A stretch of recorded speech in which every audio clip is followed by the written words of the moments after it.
복음이 무엇인지 또 복음은 무엇에 대해서 말씀하고 있는지에 서 같이 나누겠습니다. 지난주에 이제 죄의 결과에 대해서 같이 나눴습니다. 하나님께서 금하신 선악을 알게 하는 나무를 따먹음으로 반드시 죽는다고 말씀하셨는데 그 말씀을 어긴 인간에게 임한 죄의 결과에 대해서 지난주에 같이 나눴습니다. 하나님이 인간을 창조하신 의도와 목적의 그 축복을 다 잃어버렸습니다. 죄의 결과로. 그래서 하나님과의 친밀한 교제가 단절됐습니다. 하나님부터 떨어져 나갔습니다. 그리고 하나님께서 우리에게 주신 모든 생명을 다 잃어버렸습니다. 그래서 하나님이 다스리는 왕권을 하나님의 형상대로 창조한 인간에게 하나님께서 모든 만물을 다스릴 수 있는 왕권을 인간에게 주었습니다. 근데 그 왕권을 하나님께는 불순종하고 마귀에게 순종함으로 그 다스리는 권세, 모든 만물을 다스리는 권세를 마귀에게 빼앗깁니다. 그래서 우리 인간에게는 죄의 노예가 되게 되었고 사망의 노예가 됐고 사탄의 종으로 전락했습니다. 결국 영원한 반드시 죽으라는 그 말씀대로 주님께 불순종함으로 우리에게 임한 결과는 영원한 사망. 그것이 인간에게 정해진 결과입니다. 그래서 인간은 우리 스스로의 힘으로는 이제 죄값을 치를 수 있는 어떤 능력도 우린 다 상실했습니다. 우리 스스로 하나님과 친밀히 교제할 수 있는 회복의 길도 다 잃어버렸습니다. 스스로 영생을 얻을 수 있는 그 모든 어떤 자격도 갖지 못하게 됐습니다. 우리 스스로는 죽음도 이기지 못하고 죄도 이기지 못하고 사탄도 이길 수 없는, 그래서 타락한 인간의 마지막 결과는 결국 사망입니다. 말씀하신 대로 반드시 죽으리라. 말씀하신 대로 영원한 사망, 둘째 사망입니다. 영원한 불못에 떨어진 것이 우리 인간, 죄를 범한 인간들에게 주어진 마지막 결과, 운명입니다. 그런데 정말 아이러니한 것은 뭐냐면, 이렇게 인간이 스스로 하나님 앞에 죄를 범함으로 완전히 타락해서 영원한 멸망에 떨어지는 그 순간, 그때부터 하나님의 사랑이 시작됐다는 것입니다. 성경은 타락한 인간을 향한 하나님의 사랑이 움직이기 시작합니다. 죄와 사망과 사탄의 노예로 전락한 인간을 구원하기 위한 하나님의 사랑, 그 사랑이 작동하기 시작합니다. 그래서 하나님께서 그때부터, 인간이 타락하자마자 그때부터 하나님께서 인간을 구원하기 위한 하나님의 사랑의 시작이 뭐냐면, 내가 너희를 구원할 메시아를 보내주겠다, 이겁니다. 내가 너희들이 범한 그 죄로부터, 그 영원한 사망으로부터, 죄와 사망의 법으로부터, 사탄의 노예로부터 해방시킬 메시아, 그 메시아를 보내주겠다고 구약 성경은 전체를 통해서, 수많은 선지자를 통해서 계속해서 우리에게 약속해 주십니다. 자, 성경은 바로, 구약 성경은 바로 오실 그리스도에 대한 말씀을 계속 우리가 하겠습니다. 오늘은 그래서 여러분, 복음은 누굽니까? 복음은 예수 그리스도십니다. 복음은 예수 그리스도십니다. 그래서 구약 성경을 통해서 우리 가운데 예수 그리스도, 근데 그 예수 그리스도가 단순히 그냥 예수 그리스도가 아니라 하나님께서 타락한 인간을 구원하기 위해서 끊임없이 하나님께서 그의 선지자를 통해서 보내주겠다는 약속대로 그대로 이 땅에 오신 예수 그리스도에 대해서 말씀합니다. 자, 한번 그 첫 페이지 중간절을 보면 로마서 1장 2절과 4절에 있습니다. 자, 로마서 1장, 혹시 프린트물 갖고 계시지 않은 분은 뒤에서 보시고 목사님 나눠주시기 바랍니다. 자, 로마서 1장 2절과 4절입니다. 같이 있습니다. 시작. 이 복음은 하나님이 선지자를 통하여 그의 아들에 관하여 성경에 미리 약속하신 것이라. 그 아들에 관하여 말하면 육신으로는 다윗의 혈통으로 나셨고 성경의 영으로는 죽은 자들 가운데서 부활하사 능력으로 하나님의 아들로 선포되었으니 곧 우리 주 예수 그리스도시니라. 아멘. 자, 오늘 여기 보면, 여기 3절에 보면 그의 아들에 관하여 말하면 육신으로는 다윗의 혈통으로 나셨고, 이 말이 나오잖아요, 그죠? 다윗의 혈통으로 나셨다. 여러분, 이 말씀이 너무너무 중요한 게 뭐냐면, 다윗의 혈통으로 나셨다, 그 말은 예수님께서 이 땅에 하나님이 보내주기로 약속하신 그 메시아다 이 말입니다. 예수님은 구약 성경을 통해서 인간이 타락하자마자 하나님께서 수많은 선지자를 통해서 인간을 구원할 메시아를 보내주겠다, 인간을 죄로부터 구원할 그리스도를 보내주겠다고 약속한 그 분이 바로 예수님이다 라는 뜻이 다윗의 혈통으로 나셨다 그 말입니다. 구약 성경 통해서 하나님께서 인간을 구원하기 위해서 보내주겠다는 그 메시아, 헬라어로 말하는 그리스도, 그분을 보내주시다고 말씀합니다. 그 그리스도가 바로 예수님이다 라고 표현한 것이 바로 다윗의 혈통으로 나셨다 그 말입니다. 여러분, 하나님께서는 타락한 인간에게 계속해서 메시아를 약속합니다. 자, 그 다음 장 보면 그래서 예를 들었습니다. 하나님께서 타락한 인간들에게 죄와 사망과 사탄의 노예로부터 구원해 주실 메시아를 보내주겠다는 것을 계속 예언합니다. 약 500년 동안에 300번이나 걸쳐서 너희들에게 내가 메시아를 보내줄 거다. 그런데 하나님이 보내진 메시아는 이렇게 태어날 것이다, 이런 모습일 것이라는 것을 계속 말합니다. 자, 첫 번째 거기 보면 하나님이 보내신 메시아는 누구의 몸에서 태어날 것이라고 예언합니까? 이사야 7장 14절 시작. 그러므로 주께서 친히 징조를 너희에게 주실 것이라. 보라, 처녀가 잉태하여 아들을 낳을 것이요 그 이름은 임마누엘이라 하리라. 이렇게 메시아를, 하나님께서 인간을 구원할 메시아를 보내줄 건데 그 메시아는 처녀의 몸을 통해서 잉태할 거다. 두 번째, 하나님께서 보내신 메시아는 어떤 장소에서 태어날 것이라고 미리 예언했습니까? 미가 선지자를 통해서 5장 2절 시작. 베들레헴 에브라다야, 너는 유다 족속 중에 작을지라도 이스라엘 다스릴 자가 내게서 내게로 나올 것이라. 그의 근본은 상고의 영원에 있느니라. 바로 예수 그리스도, 하나님이 이 땅에 우리를 구원할 메시아로 보낼 건데 그는 유다 족속 중에서 지극히 작은 베들레헴에서 태어날 것이다 라고 말씀합니다. 그리고 하나님이 보내신 메시아는 무엇을 타고 예루살렘에 입성할 것이라고 말씀하냐면, 여러분, 이사야 선지자나 미가 선지자는 예수님이 오시기 전 750년에서 700년 전에 활동했던 선지자입니다. 근데 스가랴는 450년경에 활동했던 선지자입니다. 그를 통해서 그 메시아가 오면 어린 나귀를 타고 예루살렘에 입성할 것이다 라고 말합니다. 자, 스가랴 9장 9절 시작. 시온에 따라 크게 기뻐할지어다. 예루살렘에 따라 즐거이 부를지어다. 보라, 내 왕이 내게 임하시나니 그는 공의로우시며 구원을 베풀며 겸손하여서 나귀를 타시나니 나귀의 작은 것 곧 나귀의 새끼니라. 그리고 이제 스가랴 보면 은 30에 팔릴 것이다. 그리고 예수님이 승천한 장소는 감람산이 될 것이다 이렇게 말씀합니다. 그리고 하나님이 보내신 메시아는 어떤 고난을 또한 이 땅에서 당할 것인지 말합니다. 우리 잘 아는 말씀이죠. 자, 이사야 53장 4절 6절입니다. 시작. 그는 실로 우리의 질고를 지고 우리의 슬픔을 당하였거늘 우리는 생각하기를 그는 징벌을 받아 하나님께 맞으며 고난을 당한다 하였노라. 그가 찔림은 우리의 허물 때문이요 그가 상함은 우리의 죄악 때문이라. 그가 징계를 받음으로 우리가 평화를 누리고 그가 채찍에 맞음으로 우리는 나음을 받았도다. 우리는 다 양 같아서 그릇 행하여 각기 제 길로 갔거늘 여호와께서는 우리 모두의 죄악을 그에게 담당시키셨도다. 아멘. 자, 그리고 하나님이 보내신 메시아는 십자가 상에서, 십자가에 달려서 이렇게 고난을 당할 것이다 라고 말씀하는데, 우리 시간 줄이기 위해서 시편 22편 14절부터 읽겠습니다. 자, 시작. 나는 물이 가랍시 쏟아졌으며 내 모든 뼈는 어그러졌으며 내 마음이 밀락 같아서 내 속에 녹았으며 내 힘이 말라 질그릇 조각 같고 내 혀가 입찬정에 붙었나이다. 주께서 또 나의 죽음의 진토 속에 두셨나이다. 그 다음 절 넘겨보세요. 계속해서 시작. 개들이 나를 에워쌌으며 악한 무리가 나를 들러 내 수족을 찔렀나이다.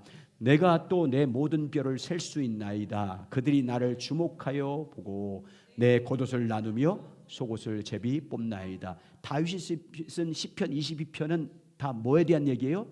하루에 일어난 일이에요. 예수님이 십자가에서 달리면서 당한 그 모든 것들을 이렇게 미리 메시아가 와서 이렇게 고난을 받을 것이다 라고 말씀합니다. 그리고 하나님이 보낸 메시아가 오면 그의 무덤은 부자들의 무덤에 묻힐 것이다. 부자들과 같이 부자의 무덤에 묻힐 것이다. 이게 이사야 53장 7절 9절입니다. 그리고 하나님 보내준 메시아는 죽은 자 가운데서 부활할 것이다. 그것이 호세아 6장 1절입니다. 자, 호세아 6장 1절 2절 시작. 오라 우리가 여호와께 노래하자. 여호와께서 우리를 찌셨으나 도로 낮게 할 것이요 지었으나 싸매어 주실 것이라. 여호와께서 이틀 후에 우리를 살리시며 셋째 날에 우리를 일으키시리니 우리가 그의 앞에서 살리라. 아멘. 여러분, 저 보세요. 구약 성경에서 나오는 메시아에 대한 모든 예언은 다 누구에게 다 이루어졌습니까? 구약 성경의 이 메시아에 대한 예언, 앞으로 너희를 구원할 메시아를 수많은 선지자를 통해서 하나님 보냈다고 약속한 이 메시아에 대한 모든 약속은 누구의 삶을 통해서 다 이루어졌습니까? 예수님의 삶을 통해서 500명 이상 500년 동안 예언했던 모든 선지자들이 예언한 메시아에 대한 모든 300개 이상 넘는 예언들이 예수님의 삶을 통해서 다 이루어졌습니다. 그 중에서 29개는 다 예수님이 돌아가신 십자가에 돌아가신 하루에 다 이루어졌습니다. 십자가에 달리는 그 모든 과정 가운데 다 이루어졌습니다. 예수님은 그래서 구약 성경의 모든 예언의 성취자입니다. 구약 성경을 통해서 예언한 모든 말씀 그대로, 메시아에 대한 말씀 그대로 예수님의 삶을 통해서 다 성취했습니다. 자, 그러면 여러분, 구약 성경에 예언된 모든 예수님, 앞으로 너희에게 내가 너희를 죄로부터 구원할 메시아를 보내줄 거다. 죄와 사망과 사탄으로부터 해방시킬 메시아를 너희 가운데 보내줄 건데, 그 메시아에 대한 모든 약속의 예언들이 예수님을 통해서 다 이루어졌다면 예수님이 누구라는 걸 증명한 거예요. 메시아라는 거. 구약 성경을 통해서 하나님이 너희를 구원하기 위해서 보낼 그리스도가, 메시아가 누구라는 거예요? 예수님이라는 걸 확증시켜 주는 거예요. 그래서 다윗의 혈통은 나셨다 이렇게 말하는 거예요. 예수님은 구약 성경을 통해서 하나님이 보내주겠다고 약속한 메시아, 신약으로는 그리스도임을 증명한 것입니다. 그래서 여러분, 복음은 예수 그리스도인데 예수 그리스도를 우리가 누구로 믿느냐면 예수님은 그리스도다 이겁니다. 예수님 그리스도다.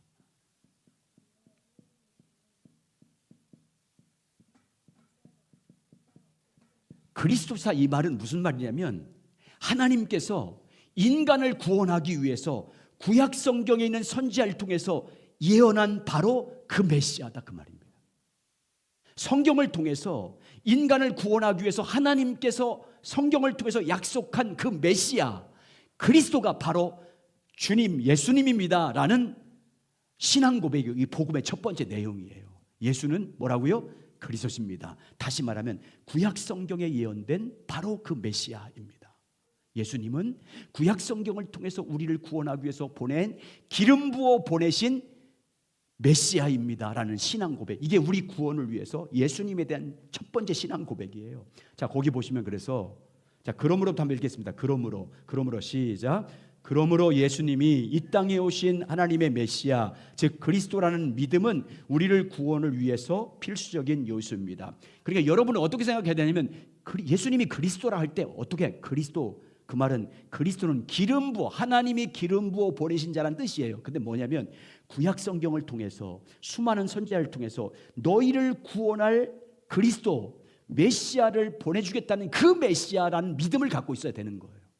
그리스도라는 그 말은 하나님이 구약 성경에 수많은 선지자를 통해서 우리를 구원하기 위해서 보내주시겠다고 약속한 메시아가 예수님이라는 첫 번째 신앙, 예수님이 누구인가라는 고백 가운데 반드시 이 고백이 있어야 구원을 받는다고 성경 분명히 말씀하고 있어요. 자, 보세요. 그 밑에 요한일서 5장 1절 있습니다. 시작. 예수께서 그리스도이심을 믿는 자마다 하나님께로부터 난 자이니 또 나신 이를 사랑하는 자마다 그에게 난 자를 사랑하시느니라. 하나님께로부터 났다는 말이 무슨 말이에요? 하나님의 은혜로 구원을 받았다는 뜻이에요. 하나님께로부터 났다, 그 말은 하나님으로부터 구원을 받은 자라 그런 뜻이에요. 자, 그런데 이게 중요한 게 뭐냐면 그 다음 장 질문이에요. 하나님께로부터 나기 위해서, 다시 말하면 하나님으로부터 구원받기 위해서 무엇이 필요하다는 거예요. 요한일서 2장이 예수가 그리스도임을 뭐한 자마다, 믿는 자마다 그 말이에요. 우리 인간의 입장에서 보면 반드시 하나님께로부터 은혜를 입어서 구원받으려면 예수님이 누구라고 믿어야 된다 그 말이에요. 그리스도다. 다시 말하면 구약 성경을 통해서 하나님께서 보내주겠다고 약속한 메시아다 예수님이. 신앙 고백이 있어야 됩니다. 여러분 그렇게 믿으십니까? 예, 하나님이 보내신 자, 하나님이 약속한 메시아, 그분이 예수님이다. 이게 복음의 첫 번째, 예수님이 누구신가에 대한 첫 번째 신앙 고백이에요. 자, 그 다음 장 넘겨보세요. 그 말을 다르게 표현하면 다윗에게 주신 언약의 성취자로 오셨다, 다윗의 혈통으로 오셨다, 이런 뜻입니다. 자, 여러분 이게요 계속 오다 다윗을 통해서 언약이 다시 더 새롭게 됩니다. 이렇게 되는 거예요. 다윗이 자기는 왕궁에서 사는데 천막, 아주 천한 곳, 천막 한 개 쳐 있고 자기는 그냥 아주 화려한 왕궁에 살고 있는데 하나님이 임재하는 성막이 천막이니까 너무 안타까웠어요. 그래서 나단 선지자를 통해서 하나님 앞에 뭘 자기가 하고 싶어 하냐면 하나님의 성전을 지어주고 싶다, 하나님의 성전을 화려하게 건축해서 하나님께 드리고 싶다라는 의지에게 말합니다. 근데 나단 선지자가 아니다, 다윗을 통해서는 성전 건축하지 않을 거다, 그의 아들을 통해 다윗은 피를 많이 흘렸기 때문에 아니다라고 말합니다. 그렇게 다윗의 뜻을 거절하면서 하나님이 다윗에게 언약을 세워요. 다윗에게 준 언약이 그게 무슨 언약이냐면 다윗의 씨를 통해서, 다윗의 혈통을 통해서 메시아를 보낼 거다. 다윗, 유다 지파, 아브라함과 야곱, 이삭과 야곱과 유다 지파 중에서 다윗의 혈통을 통해서 메시아를 보내줄 건데 그 메시아가 영원한 나라를 세울 거다, 영원한 견고한 하나님 나라를 세울 것이다 라는 언약을 줍니다. 그게 다윗의 언약이에요.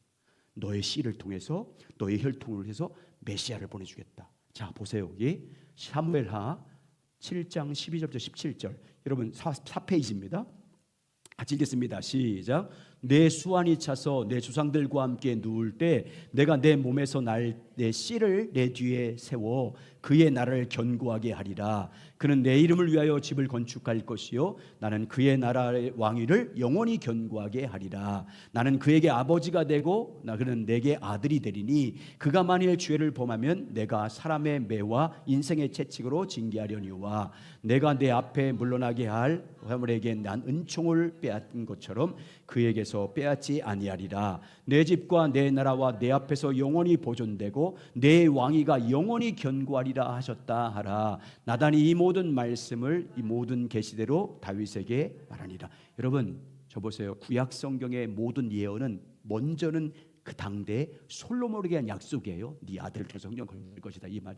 그러면 이런 솔로몬에 대한 약속을 통해서 궁극적으로는 메시아에 대한 언약입니다. 그래서 다윗의 자손을 통해서, 씨를 통해서, 자손을 통해서, 혈통을 통해서 올 것이고, 그리고 그가 영원한 나라를 세울 것이다, 이 언약을 세웁니다.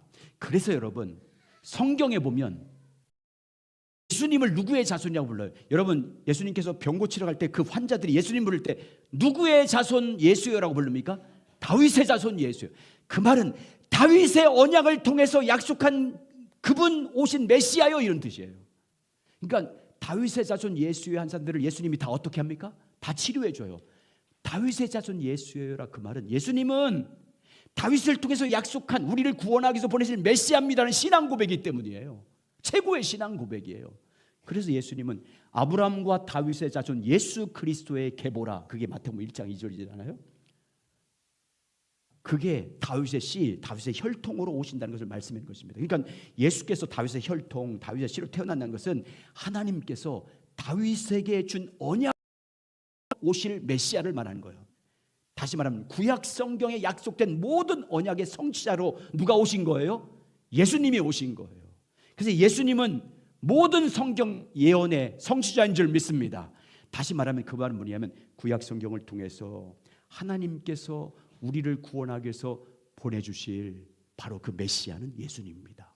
여러분 이것이 오늘날 우리가 첫 번째로 신앙, 주님 앞에서 구원받기 위해서, 주님 앞에 영생을 얻기 위해서 첫 번째, 예수님은 누구신가? 따라서 예수 그리스도는 예수님은 그리스도십니다. 아멘. 무슨 뜻인지 알겠죠? 하나님께서 약속하신 그 메시아입니다. 구약 성경을 통해서 몇천 년 동안 약속한 그 메시아가 누구라고요? 예수님입니다. 그게 나의 그리스도입니다. 예수 그리스도입니다. 예수님은 그리스도십니다. 이 고백입니다. 두 번째 복음의 내용은 예수님은 하나님의 아들입니다. 이 말입니다.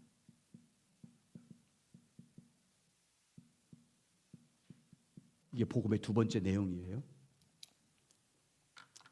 첫 번째는 예수님은 그리스도십니다. 거기 한번 보실래요? 요한일서 다시 5장 1절 다시 한번 반복합니다. 시작. 예수께서 그리스도심을 믿는 자마다 하나님께로부터 난 자니 또한 낳으신 이를 사랑하는 자마다 그에게서 난 자를 사랑하시느니라. 하나님께로부터 구원받은 자는 다른 사람이 예수님이 그리스도십니다. 예수님이 하나님께서 우리를 구원하기 위해서 보내신 그리스도 메시아입니다라는 고백을 해야 구원받습니다. 두 번째 신앙 고백은 따라서 예수님은 하나님의 아들이십니다. 두 번째 복음이신 예수 그리스도에 대한 예언입니다. 그 다음 장 여러분 거기 요한일서 5장 15절 한번 읽어볼래요? 시작. 누구든지 예수를 하나님의 아들이라 시인하면 하나님이 그의 안에 거하시고 그도 하나님 안에 거하시니라. 그 다음 장 넘겨보세요. 계속 자마다 이런 말씀을 계속하세요. 반드시 우리 신앙 고백 가운데는 예수님은 하나님의 아들입니다 고백이 있어야 된다는 걸 보여줍니다. 자, 요한일서 5장 10절에 13절 시작. 하나님의 아들을 믿는 자는 자기 안에 증거가 있고 하나님의 아들을 믿지 않는 자는 하나님을 거짓말하는 자로 그 아들에 대하여 증언하신 증거를 믿지 아니하였습니다. 또 증거는 이것이니 하나님이 우리에게 영생을 주신 것과 이 생명이 그의 아들 안에 있는 그것이리라. 아들이 있는 자에게는 생명이 있고 하나님의 아들이 없는 자에게는 생명이 없느니라. 내가 하나님의 아들을 믿는 너희에게 이것을 쓴 것은 너희로 하여금 너희에게 영생이 있음을 알게 하려 함이라. 영생 얻는 믿음이 뭐라는 거예요? 예수님이 하나님의 아들임을 믿는 자들이에요. 하나님 아들. 복음은 뭐냐? 바로 예수님의 내용은 예수님은 하나님의 아들입니다. 여러분 하나님의 아들은 말이 뭐예요? 영원전부터 계신 하나님이십니다. 태초부터 하나님과 말씀으로 함께 하신 하나님이십니다. 이런 뜻이에요. 태초부터 그냥 선지하신 분이에요. 미리 태초 영원전부터 하나님과 함께 하신 하나님입니다. 이런 뜻이에요. 하나님의 아들이라는 그 말은 하나님과 함께 하신 하나님이십니다. 자, 거기 여러분 요한일서 1장 1절부터 3절 보세요. 자, 시작. 태초에 말씀이 계시니라. 이 말씀이 하나님과 함께 계셨으니 이 말씀은 곧 하나님이시니라. 그가 태초에 하나님과 함께 계셨고 만물이 그로 말미암아 지은 바 되었으니 지은 것이 하나도 그가 없이는 된 것이 없느니라. 여기 말씀과 하나님과의 관계를 보세요. 말씀과 하나님과의 관계를. 말씀은 태초에 누구와 함께 계셨어요?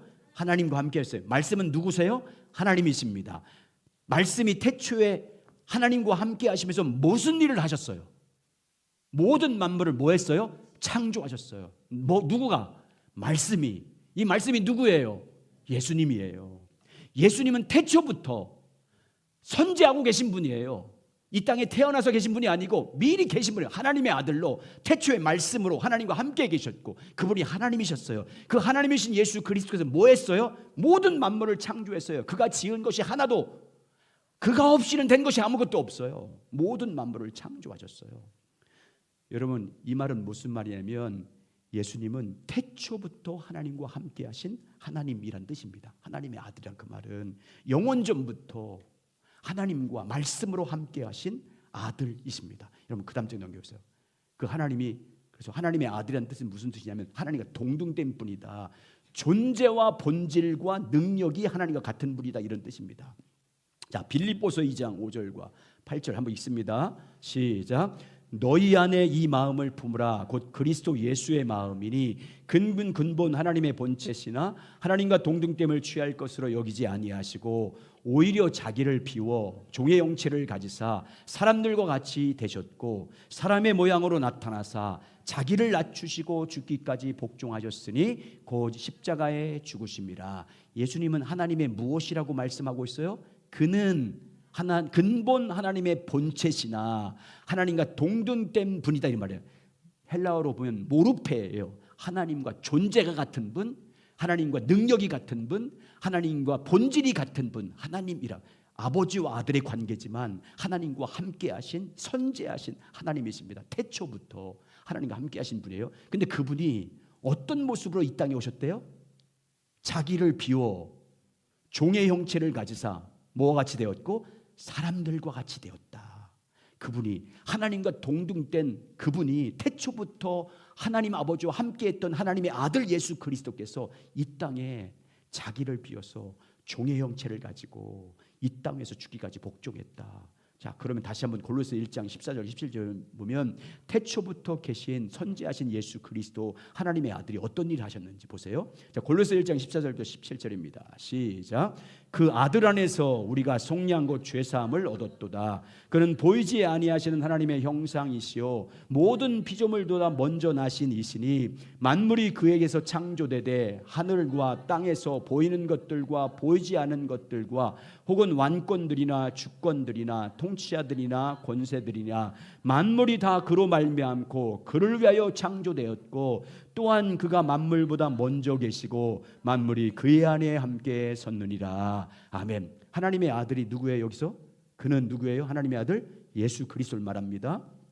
예수님은 뭐래요? 하나님의 무엇이라고 표현하고 있어요. 여기서는 15절에 그는 보이지 아니하시는 하나님의 형상이요. 여러분, 하나님은 영이시기 때문에 볼 수 없어요. 근데 보이지 아니하는 하나님의 형상이란 말이 무슨 말이에요? 보이지 않는 하나님을 우리가 볼 수 있는 형상으로 보여준 분이라 그 말이에요. 이 땅에 와서 하나님의 아들이신 예수께서 말씀대로 태초부터 하나님과 함께 하신 그분이 보이지 않는 하나님을 우리 가운데 그분이 어떤 분인지, 형상에는 그분의 성품이 어떤 분인지, 그분의 영광이 어떤 분인지, 그분의 능력이 어떤 분인지를 우리 가운데 보여주신 분이라 그 말이에요. 근데 여러분, 태초부터 선지하신 예수 그리스도 그분은 모든 피조물과 어떤 관계를 갖고 있는 분이에요. 여기 예수님은 뭐한 분? 만물을 뭐하신 분? 창조하신 분. 모든 피조물들은 누구에 의해서 창조한 분? 창조되었다고 말씀하고 있어요. 예수님에 의해서. 뭐라고? 예수님에 의해서. 예수님에 의해서. 예수님을 위해서 만물을 창조하셨다. 보이는 세계뿐만 아니라 물질 세계뿐만 아니라 보이지 않는 영적 세계까지도 모든 만물을. 그 말은 무슨 말이에요? 예수님이 누구라는 걸 증거하고 있는 거예요. 이 말씀은 하나님이다, 하나님의 아들임을 증거하고 있는 거예요. 예수님은 하나님의 아들이심을 우리 가운데 증거하고 있는 거예요. 모든 만물을 창조하심, 태초부터 선지하고 계시다가 모든 만물을 말씀으로 창조하신 창조주임을, 하나님이심을 우리에게 증거하고 있는 거예요. 그러면 여러분 예수님께서 하나님의 아들이심을 처음에 제자들이 알았을까요? 몰랐을까요? 제자들이 알았을까요? 몰랐을까요? 몰랐어요. 그러면 여러분, 예수님이 태초부터 하나님과 함께 하신 하나님의 아들이라는 것을 예수님의 제자들이 언제 알았을까요? 그렇죠. 부활하신 모습 보고 안 거예요. 자, 그 다음 장 넘겨보세요. 7페이지. 초대교회 사도들과 성도들은요, 예수님이 하나님 나라의 천국 복음을 전했고 하나님의 진리를 선포하고 기적을 행했지만 그때까지만 해도 예수님이 하나님의 아들이라는 것을 신뢰하지 못했어요. 온전히 신뢰하지 못했어요. 제자들마저도. 그런데 언제부터 이분이 하나님의 아들이라는 것을 알게 되냐면 예수님이 십자가에 죽으시니까 하나님의 아들이라고 믿었으면 제자들이 도망갔겠어요? 도망 안 갔죠. 다 도망가잖아요. 근데 부활하신 예수님이 부활하시고 나서 제자들을 어떻게 합니까? 찾아갑니다. 그리고 나서 그때부터 이분이 하나님의 아들이구나. 이분이 하나님의 아들이라는 걸 깨닫습니다. 예수님의 부활하셨기 때문에 하나님의 아들이 된 게 아니에요. 태초부터 하나님의 아들이셨는데 예수님의 부활을 보고 제자들이 그때부터 부활하신 예수님을 믿게 되었고 부활하신 예수님을 그때부터 전하기 시작했어요. 그러니까 기독교는 엄밀히 말하면 예수님의 부활부터 시작된 거예요. 예수님의 부활을 통해서 하나님의 아들이심을 깨닫고 나서부터 그때부터 사도부대의 모든 복음은 뭐예요? 예수 부활하셨다. 예수님이 하나님의 아들이시다. 초대교회 성도들의 신앙은요, 예수님의 부활을 기점으로 해서 완전히 바뀌어요. 예수님의 부활을 기점으로 말미암아 그때부터 하나님 아들이라는 것을 깨닫고 그 아들을 믿고 전파하기 시작합니다. 여러분, 사도 바울 보세요. 사도 바울은요, 예수님을 이단으로 봤던 사람이에요. 원래 사도 바울은 어려서부터 다소 고향에서부터 자기 부모로부터 율법을 공부받았고요. 그리고 그 당시에 율법의 가장 최고의 전문 지식을 갖고 있던 가말리알 문화생이었어요. 거기에서 율법을 배울 때 최고의 율법을 배운 똑똑한 사람이었어요. 율법의 학위를 갖고 있는 사람이었어요. 그래서 자기 대제사장들과 선지자들과 율법학자들이 가르친 것처럼 그때 당시 사울이었던 바울은 예수는 거짓 선지자다, 예수는 이단이다, 그래서 이단이기 때문에 우리 제사장들과 서기관들이 십자가에 못 박아 죽인 것이다, 그렇게 믿었어요. 이단이기 때문에 당연히 십자가에 죽인 것이 당연한 것이다 라고 믿었어요. 그런데 그의 제자들이 예수님 부활했다고 전하고 다니는 거예요. 예수님 다시 살아났다고 하나님의 아들이라고 전하며 다니니까 저 이단 예수의 추종자들이 나라와 많은 백성들을 혼미하게 하고 미혹시킨다고 해서 교회를 박멸시키려고 작정한 사람이에요. 예수 믿는 사람들을 잡아다 죽이는 것을 사명을 갖고 있는 사람이에요. 예수 그리스도를 대적하는 사람이었어요. 그래서 예루살렘에 있는 사람들, 유대에 있는 사람들, 예수 믿는 사람을 잡아다가 옥에 가지고 죽이는 그 일을 앞장서에 감당했던 사람이에요. 그래서 누구를 죽이는데 앞장섭니까? 스데반. 그것도 성에 안 차니까 대제사장으로부터 공문서를 받아서 다메섹, 지금의 시리아의 수도인 다마스커스에 있는 예수 믿는 사람들을 잡아 죽이려고 잡으러 가고 있었어요. 그러다 다메섹 도상에서 부활하신 예수님을 만나요. 부활하신 예수님을 만나서 그냥 고꾸라져요. 앞을 볼 수 없게 됩니다. 그때 그 부활하신 예수님을 만나고 나서 사도 바울이 뭐라고 질문해요? 주여 당신이 누굽니까? 당신이 누굽니까? 라고 질문해요. 그때 예수님 뭐라고 합니까? 네가 핍박하는 예수다. 자, 밑에 7페이지 밑에 사도행전 9장 1절에서 5절입니다. 쭉 설명한 거예요. 자, 사도행전 9장 1절에서 5절 시작. 사울이 그의 제자들에 대하여 여전히 위협과 살기가 등등하여 대제사장에 가서 다메섹 여러 회당에 가져갈 공문을 청하니 이는 만일 그도를 따르는 사람을 만나면 남녀를 막론하고 결박하여 예루살렘으로 잡아오려 함이라. 사울이 길을 가다가 다메섹에 가까이 이르더니 호련히 하늘로부터 빛이 그들을 둘러 비치는지라. 땅에 엎드려져 들음에 소리가 있어 이르되 사울아 사울아 내가 어찌하여 나를 박해하느냐 하시거늘 대답하되 주여 누구시니까 이르시되 나는 내가 박해하는 예수라. 여러분, 예수님을 만난 사울을 한번 생각해 보세요. 사울은 예수를 이단으로 여기고 있던 사람이었어요. 거짓 선자로 여기고 있었어요. 그래서 그를 따르는 예수 믿는 사람을 잡아 죽이려고 가다가 그 예수를 만난 거예요. 그 예수가 찾아와서 자기를 영광 가운데 만나준 거예요. 그러니까 꼬꾸라져서 주여 누구십니까? 라고 할 때 예수님이 그때 네가 핍박하는 예수라, 이 말을 들었을 때 사도 바울이 얼마나 충격했겠어요. 이단이었고 우리 유대교의 원수라고 여겼던 그 예수를 잡아 죽이려고 하고 그를 믿는 사람을 잡아 죽이려고 하는데 바로 그 예수가 자기를 만나셨으니까 얼마나 놀라겠습니까? 그래서 여러분, 사도 바울은 그때 장면은 3일 동안 먹지도 못하고 아무것도 하지 못했다. 여러분 8페이지 보세요. 8페이지 사도행전 9절과 7절 9절. 사도행전 9장 7절과 9절입니다. 시작. 같이 가던 사람들은 소리만 듣고 아무도 보지 못하여 말을 못하고 서 있더라. 사울이 땅에 일어나 다시 눈을 떴으나 아무것도 보지 못하고 사람의 손에 끌려 다메섹으로 들어가서 사흘 동안 보지 못하고 먹지도 마시지도 아니하더라.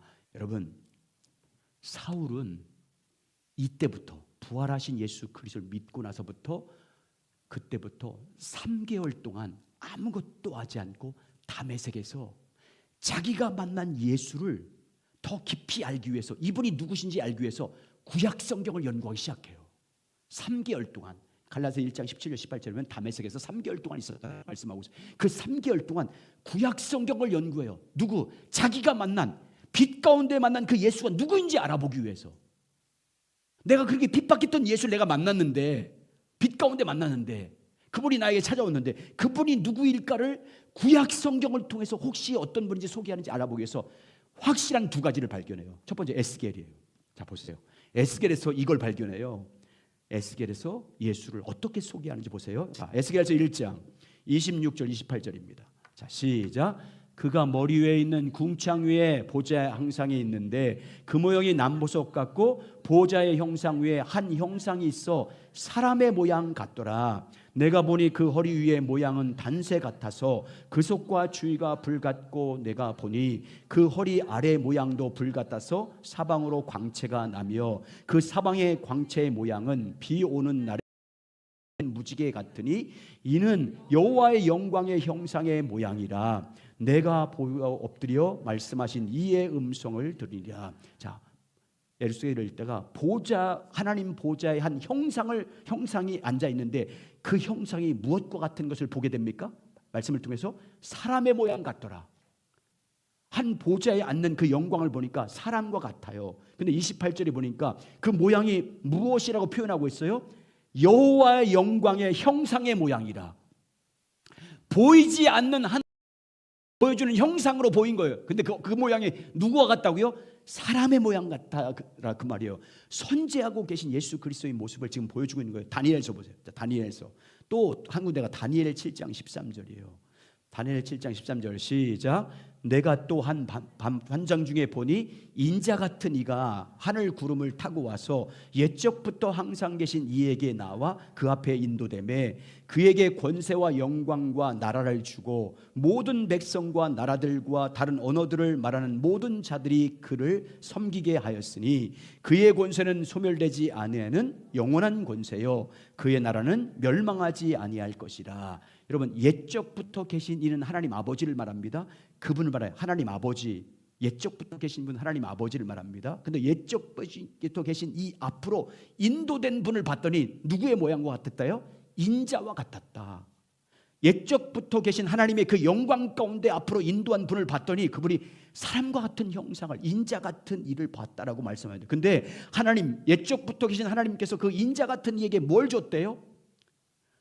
권세와 나라와 영광을 주었다. 그래서 모든 백성과 나라들이 그를 섬기게 하는 인자 같은 이를 섬기는 걸 봤다. 근데 인자 같은 이에게 준 권세가 무슨 권세래요? 소멸되지 않은 영원한 권세를 주는 걸 봤다는 거예요. 말씀을 통해서. 그리고 그의 나라, 그 인자 같은 이의 나라가 어떤 나라요? 멸망하지 아니한 것이라. 영원토록.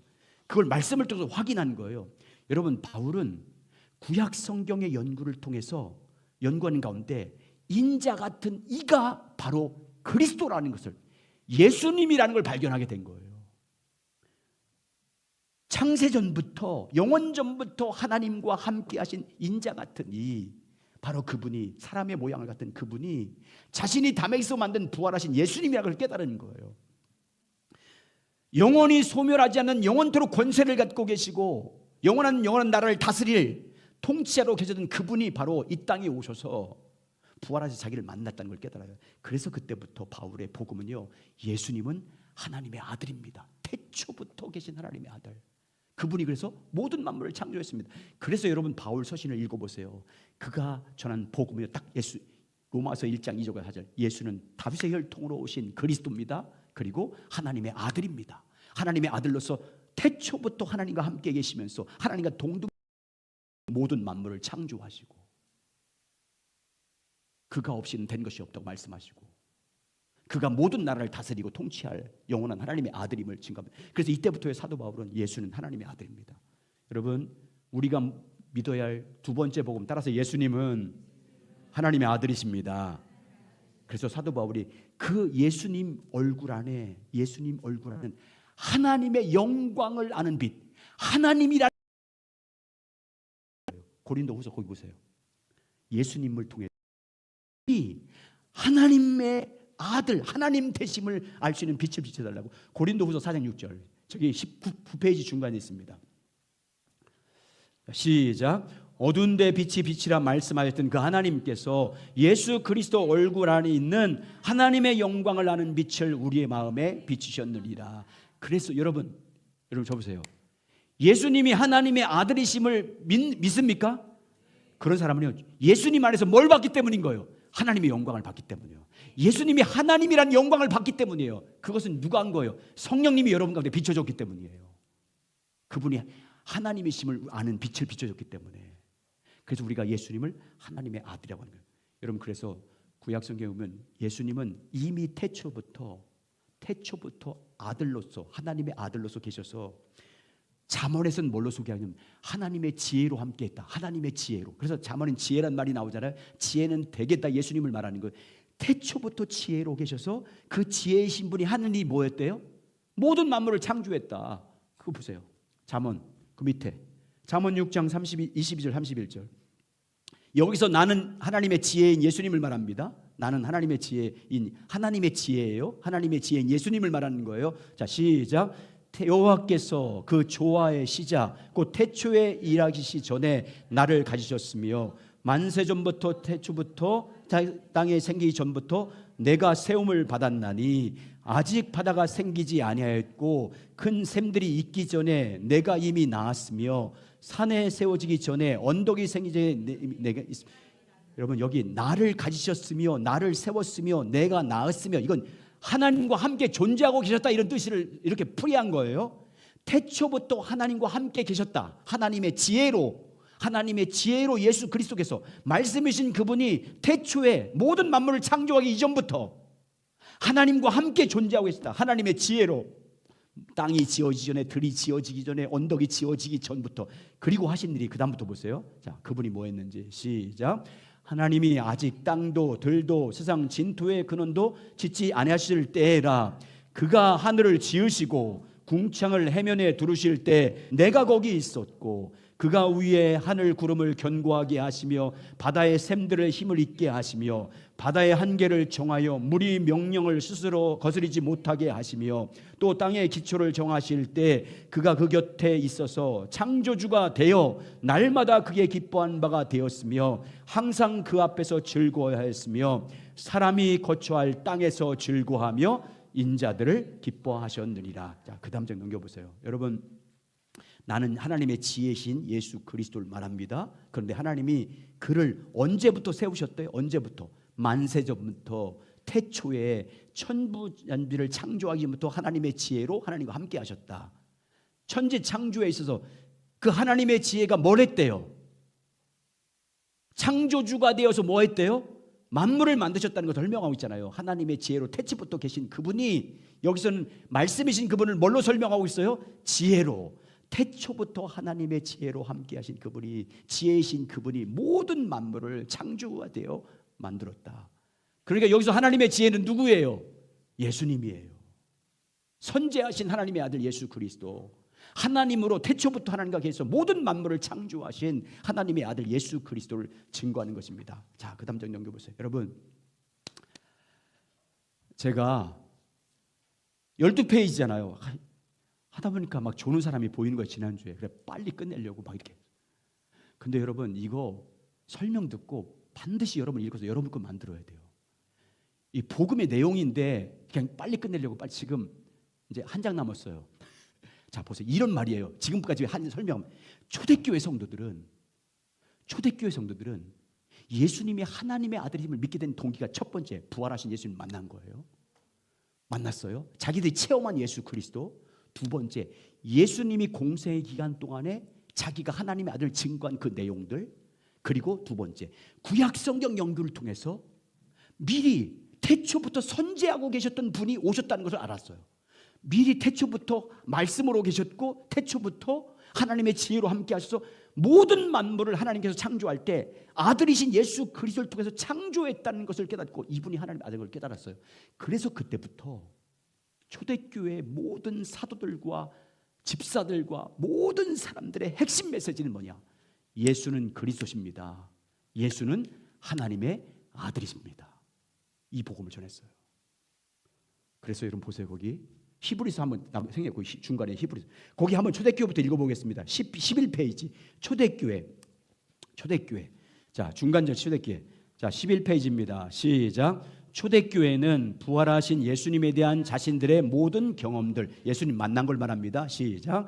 자신들이 기억하고 있던 예수님의 가르침과 특히 예수님 자신이 메시아임에 대해서 가르치셨던 예수님의 가르침과 메시아에 관한 구약 성경의 가르침, 그 중에서 특히 당시 유대인들이 누구나 기억하고 외우고 있던 메시아에 관한 시편들에 비추어서 부활하신 예수님이 성경에 나오는 선지하신 분이고 인격계신 하나님의 지혜시고 하나님의 아들로서 모든 창조의 주역이시며 하나님의 영광이 그 안에 충만한 하나님의 정확한 형사심을 알게 되었습니다. 이때부터 태초부터 하나님 계신 하나님의 아들이 이 땅에 오셨다는 것을 깨달았습니다. 자, 제가 오늘 지난주에 죄의 결과에 대해서 말했어요. 우리는 정말 희망이 없죠. 완전한 멸망이에요. 근데 예수 그리스도에 대해서, 예수님이 하나님 아들 되심에 대해서 왜 소개하냐면 이분이 하신 일인데 다음에 설명할 거예요. 왜 예수님을 소개하냐면 이 예수, 하나님의 아들로서 태초부터 하나님과 그 영광 가운데 함께 하신 그 창조주 하나님이 죄의 결과로 영원히 멸망받을 수 있는 죽은 죄인들을 살리기 위해서 이 땅에 왔다는 거예요. 그게 하나님의 사랑이에요. 그게 하나님의 사랑이에요. 이 예수가 왔다는 거예요. 여기에 죄와 사망과 사탄의 종이 돼서 영원히 멸망받을 그들을 구원하기 위해서 그 예수가 왔다는 거예요. 그게 하나님의 사랑의 실증이에요. 우리를 살리기 위해서 그분이 그 영광을 보려고 오신 거예요. 우리의 죄를 속하기 위해서. 여러분 그 다음 장 보세요. 그래서 요한일서에서 이렇게 소개하잖아요. 12장 요한일서 4장 9절과 10절입니다. 이렇게 소개합니다. 시작. 하나님의 사랑이 우리에게 이렇게 나타난 바 되었으니 하나님이 자기의 독생자를 세상에 보내심은 그로 말미암아 우리를 살리려 하심이라.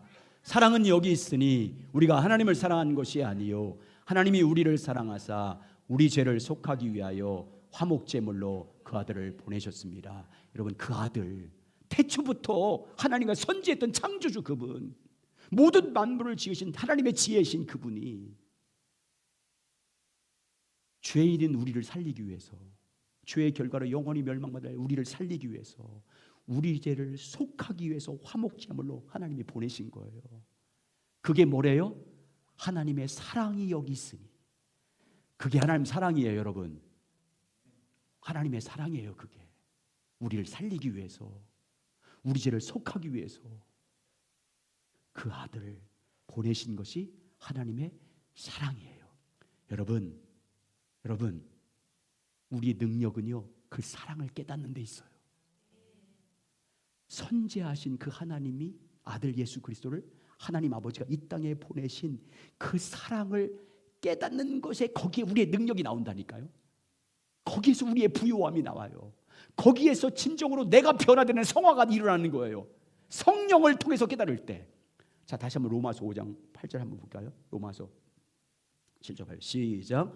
의인을 위하여 죽은 자가 쉽지 않고 선을 위하여 용감히 죽는 자 혹은 있거니와 우리가 아직 죄인 되었을 때 그리스도께서 우리를 위하여 죽으심으로 하나님께서 우리에 대한 사랑을 확증하셨느니라. 예, 사랑은 확증이에요. 예수님을 이 땅에 보내시면서 하나님 사랑이 확증이에요. 그래서 여러분 우리는 정말 이 기도해야 돼요. 태초부터 계신 그분을 우리를 살리기 위해서. 지난주에 죄의 결과를 우리가 봤잖아요. 얼마나 심란한지. 영원히 멸망받는 게 마땅한데, 그게 우리의 운명인데 나를 살리기 위해서, 나를 속하기 위해서 그 아들을 보내신 하나님의 사랑을 주님 알게 해달라고 기도해야 돼요. 우리의 모든 구원하는 능력, 변화의 능력, 주님을 닮아가는 능력, 모든 것을 할 수 있는 능력, 영적인 전쟁에서 승리하는 능력은요 그 사랑을 알 때 모든 것을 이길 수 있는 권세가 나올 줄 믿습니다. 그래서 사랑은 두려움을 쫓나니 이잖아요. 사랑이요, 이 십자가 사랑, 아들을 보내주신 이 예수님을 통한 하나님의 사랑을 아는 것이 모든 두려움을 이기는 비결이에요. 그래서 사도 바울은 그 사랑을 알게 해달라고 이렇게 한번 읽어보고 마지막 읽겠습니다. 자, 우리가부터 시작. 우리가 시작. 우리가 하나님의 이 놀라운 사랑을 깨달아 알게 된다면 우리의 삶에 놀라운 변화를 가져다 줄 것입니다. 하나님의 독생자를 보내신 하나님의 놀라운 사랑을 깨달아 아는 것이 능력입니다. 우리 모든 신앙생활을 소생시하게 하는 능력입니다. 하나님의 독생자 예수께서 죽기까지 나를 사랑하신 그 사랑을 깨달아 아는 것이 모든 변화의 능력입니다. 우리를 구원하는 능력입니다. 새롭게 하는 능력입니다. 모든 것을 할 수 있는 능력입니다. 하나님의 사랑이 능력입니다. 그래서 사도 바울은 하나님께 간구합니다. 하나님의 이 놀라운 사랑이 어떠함을 깨달아 알게 하옵소서. 에베소 3장 18절 19절 있습니다. 시작. 능히 모든 사랑도와 함께 지식에 넘치는 그리스도의 사랑을 알고 그 너비와 깊이와 높이와 길이가 어떠함을 깨달아 하나님의 모든 충만한 것으로 너희에게 충만하게 하시기를 구하노라. 자, 말씀 딱 마치겠습니다. 자, 보세요. 우리에게 열정이 생기지 않는다. 주님에 대한 열정이 생기지 않아요. 복음에 대한 열정이 생기지 않아요. 형제를 용서할 수 있는 마음이 생기지 않아요. 형제들을 사랑할 수 있는 능력이 없어요. 그건 한마디로 주님의 사랑을 모르기 때문인 거예요. 독생자 예수 그리스도를 이 땅에 보내주신 하나님의 사랑, 태초부터 창조로 선지했던 그분이 자기의 모든 영광을 버리고 이 땅에 오신 그 주님이 이 땅에 오신 것이 하나님의 사랑임을 깨달을 때 우리는요, 그분에 대한 열정, 나를 변화시키는 능력, 형제들을 용서하는 그 용서의 능력, 정말 원수 같은 사람들을 사랑할 수 있는 능력이 거기서 나오는 거예요. 그래서 여러분, 우리는 힘써 주님의 사랑을 알기를 갈망하셔야 됩니다. 독생자를 이 땅에 보내주신 하나님, 나 같은 죄인을 살리기 위해서, 나를 속하기 위해서, 나를 그 아들의 하나님 우편에 앉게 하기 위해서 독생자를 보내신 하나님 아버지의 사랑을 알게 해주십시오. 그 사랑이 얼마나 큰 사랑인지, 그 사랑을 알 때 우리는 모든 것을 견디게 될 것이고, 모든 것을 이기게 될 것이고, 모든 것을 사랑하게 될 것이고, 모든 것을 믿게 될 줄 믿습니다. 사랑이 따라 하나님의 사랑이 능력입니다. 하나님을 사랑하는 것, 우리가 하나님을 사랑하는 것, 우리가 하나님께 충성하는 것, 이웃을 사랑하는 능력은요, 하나님의 사랑을 알 때예요. 하나님의 사랑이 능력이에요. 하나님의 사랑을 아는 것이 능력인 줄 믿습니다. 이 사랑의 능력이 우리 가운데 임하기를 예수의 이름으로 축복합니다. 자, 우리 일어나서 아버지 사랑 내가 노래해 같이 부르겠습니다.